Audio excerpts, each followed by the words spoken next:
Camping location મસ્ત મળી ગઈ છે જંગલની વચ્ચોવચ. બે પાછળનું મોઢું આજે થાકી ગયા ને આંખો પણ ખુલતી નથી એવા અમારો બેડ લાગી ગયો છે અને આ અમારું નાનું એવું નાજુક એવું ઘર અમારે ભાઈ કરી આવો વિચારો. હાઈટ ઉપર તો આવી ગયા પણ હજી પણ 3 કલાકનો રસ્તો બતાવે છે ગુરેજ વેલી સુધીનો અને 6 વાગી ગયા છે એટલે આપણે પહોંચી તો નહીં શકીએ અને રાત પહેલા એ કરવી પહાડ આપણે ચડવા પણ નથી, રાતે રિસ્ક લેવું પણ નથી. એટલે હવે લોકેશન ગોતી છે, જોઈએ આ પહાડમાં તો ક્યાંય લોકેશન આવતું નથી. હવે જોઈએ કે જે આપણને પાણી બી મળી જાય ને આપણી 2-3 ગાડીઓ રહી પણ જાય. આટલી ઊંડી ઊંડી ખીણું છે ને આપણે આ નીચેનો જે રસ્તો દેખાય ને એટલો ઝીણો રસ્તો કાપીને આપણે આવ્યા છીએ અહીંયા ઉપર.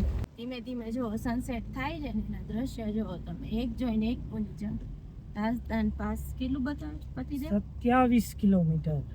આવા નજારામાં જેમ જેમ રાત થતી જાય છે એમ એમ બધાની ગાડીઓ સ્પીડમાં ભાગતી જાય છે કે આપણે બને તો આપણે જેટલા નજીક પહોંચી શકીએ એટલા પહોંચી જઈએ. અંધારું થતું આવે છે, પોસિબિલિટી તો ઓછી છે પણ બધા એવું ડિસાઈડ કર્યું છે કે રાજધાન પાસ પહોંચી જાય. રાજધાન પાસ અહીંથી બતાવતા હતા તો 34 કિલોમીટર. એટલે નો ડાઉટ રોડ ને વ્યૂ રસ્તા તો બહુ સારા છે પણ હવે જોઈએ આપણે કેટલા વાગે કઈ રીતે પહોંચી શકીએ છીએ. પણ જ્યાં હું તમને નજારા કેદ કરવા જાઉં ત્યાં તો વ્યૂ ગયો છે, ગાડી આગળ આવવા માટે. હવે હું જે જોઈ શકું છું ને એ તો ઇમ્પોસિબલ જ છે બધું વિડીયોમાં કેદ કરવું. પણ જેટલું 5% તમે આમાંથી જોઈ લેશો ને તો તમને અંદાજો આવી જશે કાશ્મીરની ખૂબસૂરતી શું છે. તો મિત્રો અત્યારે આપણે પહોંચી ગયા રાજધાન પાસ છે ને ત્યાંથી ફક્ત ને ફક્ત 9 કિલોમીટર પહેલા આપણને મસ્તીની એવી જગ્યા મળી ગઈ. આમ જો આ કેવી જગ્યા છે અને કાજુ તો દોડીને ત્યાં વહી ગઈ અને આ જગ્યા વાંથી મને આમ આંખોથી દેખાડી ગઈ. મેં કીધું આ જગ્યા બેસ્ટ છે, અહીંયા આપણે લઈ એવી મસ્ત લોકેશન છે. અને અહીંયા 2 દિવસ કરવાની કેમ્પિંગ. અહીંયા કેમ્પિંગ કરવાથી બેનિફિટ શું છે, આપણો સ્વાસ્થ્ય એકદમ ક્લીન ક્લિયર થઈ જશે. આમ જે ને એમ કયો ને કે આવી જગ્યાએ જયારે પહોંચી ને આપણે ત્યારે કઈ મગજમાં હુજે જ નહીં, હું બોલવું શું નહીં, જે મન ફાવે ને બોલો. क्या है ना ये बढ़िया. अरे एक दूसरे वो क्या है पता है કે એક दूसरे થોડા થોડા એડજસ્ટ કરકે લગા લેગે. તો જો અત્યારે દોસ્તો આપણે કાશ્મીરમાં જઈને જાય છે ગુરેજ વેલી. ગુરેજ વેલી પહેલાં હજી 50 કિલોમીટર પહેલાં જ રાત પડી ગઈ છે એટલે આપણે કેમ્પિંગ લોકેશન મસ્ત મળી ગઈ છે જંગલની વચ્ચોવચ. મસ્ત આ પહાડી વચ્ચે થોડીક જ અહીંયા જગ્યા હતી તો આપણે ફટાફટ ગાડી ઊભી રાખી દીધી. અંધારું થઈ ગયું છે અને પતિદેવ જો આ મસ્તીનું અમારું ઘર ઝગમગાઈ દીધું છે દિવાળી જેવું. અને આ હા ઉપર ચાંદો ને પતિદેવ જો કહેવા માંડ્યા કે કાજુ જલ્દી જમવાનું બનાવ, મને ભૂખ લાગી છે. હવે જોઈએ શું ખાવું છે પતિદેવ. હવે અમારે ઈ જ બનશે જે પતિદેવને ખાવું હોય એટલે એમનું ફેવરિટ, એટલે પહેલાં બધું ગોતીને દેશે પછી આપણે બનાવવાનું સ્ટાર્ટ કરીએ. ચલો, અને ત્યાં સુધી તમે નજારા જુઓ. અને આપણા જો આ બધાની ગાડીઓ લાગી ગઈ છે લાઈનમાં અને આપણે સૌથી છેલ્લે હો ભાઈ, આપણે એકલા જ છીએ અત્યારે તો છેલ્લે લાસ્ટમાં આપણી ગાડી. હા ચાંદો ને વ્યૂ. કામ કાજુ ને કરી દીધું છે ને મસ્તીની એવી લોકેશન મળી ગઈ છે. કાજુએ તમને બધી ઇન્ફોર્મેશન તો દઈ જ દીધી હશે, તો હવે મારે તમને બકવાસ કરીને હેરાન નથી કરવા. અહીંયા જો હવે કાજુ ફટાફટ એમનું કામ કરવા માંડી અને કમેન્ટમાં કહેજો લોકેશન કેવું લાગે. સમજો વાં ચાંદો, અહીંયા આપણે કામ બધું આપણું થાય અને આ અમારું નાનું એવું નાજુક એવું ઘર. એમાં આજે કાજુ સેવ ટમેટાનું શાક અને રાઈસ. વાહ વાહ વાહ. કેમ કે આજે છે ને એટલા થાયકાજી કે ફટાફટ બસ નીંદર જ આવવાની છે. સીટીઓ પણ વાગવા માંડી છે, જંગલના પ્રાણીઓ જાગી ઉઠ્યા છે કે ગુજ્જુ કપલના કિચન આવ્યું છે ગુજરાત અહીંયા અને અહીંયા કંઈક તો જમવાનું બને જ છે. બીજું સાચું કાંઈ હું તમને શબ્દોમાં કહી ના શકું ને એવું આ દ્રશ્ય છે. તમે ખાલી આમ જો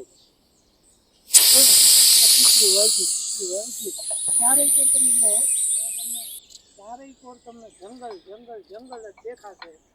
ત્યાં અમારું ગયરું રાંધવામાં શરમાયા વગર ફટાફટ મને સેવ ટમેટાનું શાક ખીચડી ખવડાવવા રેડી. તમારે ભાઈથી કરી આવું વિચારો છે. મારી ભાઈથી જો ક્યાં ક્યાં આવીને મને રાંધી દઈ. તમારું બૈરું કરતી હોય તો તમે કહેજો, કમેન્ટમાં કહેજો ના ના મારું બૈરું કરશે. મારું બૈરું તો બહુ લવલી છે. અને જો મીઠી તો જો મારે આવું રીલમાં બોલ, રીલમાં એટલે કમેન્ટમાં આવે વાયરલ થાય અત્યારે વખાણ કરસ તી. હવે ધીમે ધીમે ઠંડી વધતી જાય છે. અહીંથી આગળ જેવો વધશું ને એટલે બરફે બરફ જ છે હો મિત્રો. કાલના વ્લોગ જોજો ખાસ, આજે તો જોજો જ આ વ્લોગ, કાલનો વ્લોગ જોજો, કેમ કે કાલ તમને બરફમાં લઈ જવાના છે. અને હવે જો કાજુએ ફટાફટ બધું કામ કરી નાખ્યું છે. હવે પાણી નાખે છે, બધા મરી મસાલા તેલ બધું નાખી દીધું છે. અને તમને એમ લાગશે કે હું ખોટું કહું, પણ કાજુ એટલું મસ્ત જમવાનું બનાવે છે, સુગંધ પણ એટલી જ આવવા માંડી છે. અને જે થાયકા હોય ને ત્યારે આવું ગરમા ગરમ આપણું ઘરનું જમવાનું મળે, આહા મજા જ આવી જાય. અને ઓલા કહીને કે આપણે જેમ ગુજરાતમાં અમે રાજકોટમાં હોય ને દોસ્તાર હોય જ્યારે ભેગા, ત્યારે એની વાડીમાં એમ કહી દે ને કે હાલ હાલ ભાઈ તારા વાડીમાં પ્રોગ્રામ કરી, બસ એવો પ્રોગ્રામ અહીંયા હાલે છે અમારો. પણ પ્રોગ્રામમાં અમે ચીકોન હું અને કાજુ.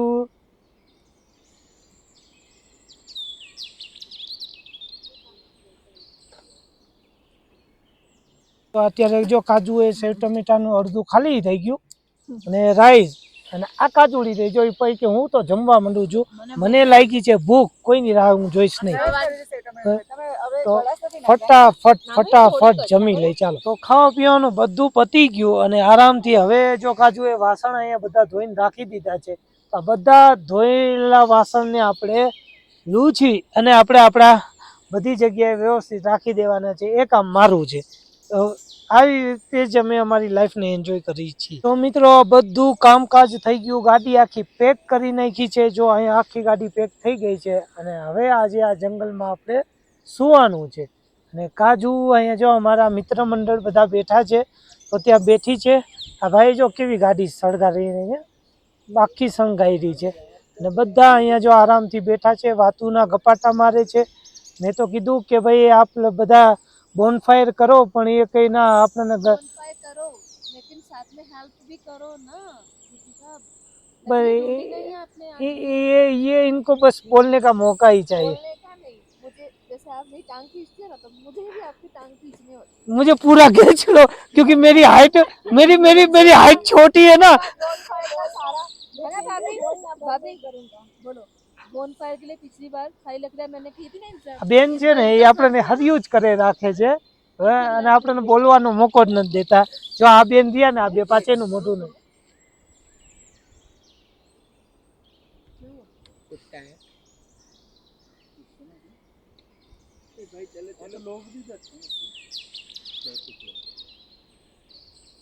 શું થયું?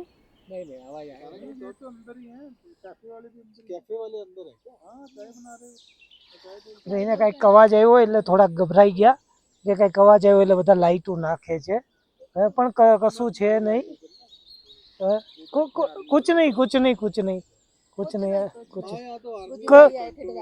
કાંઈ છે નહીં. શું છે? કાંઈ નથી. અને જો અહીંયા કાશ્મીરની ચા આવી ગઈ આપણા માટે સ્પેશિયલ. અહીંયા આગળ જ એક ધાબુ છે, તો આપણે માટે ચા બનાવીને ભાઈ લેતા આવ્યા. તો એ કે તમે અહીંની કાશ્મીરની ચા ટ્રાય કરો. અરે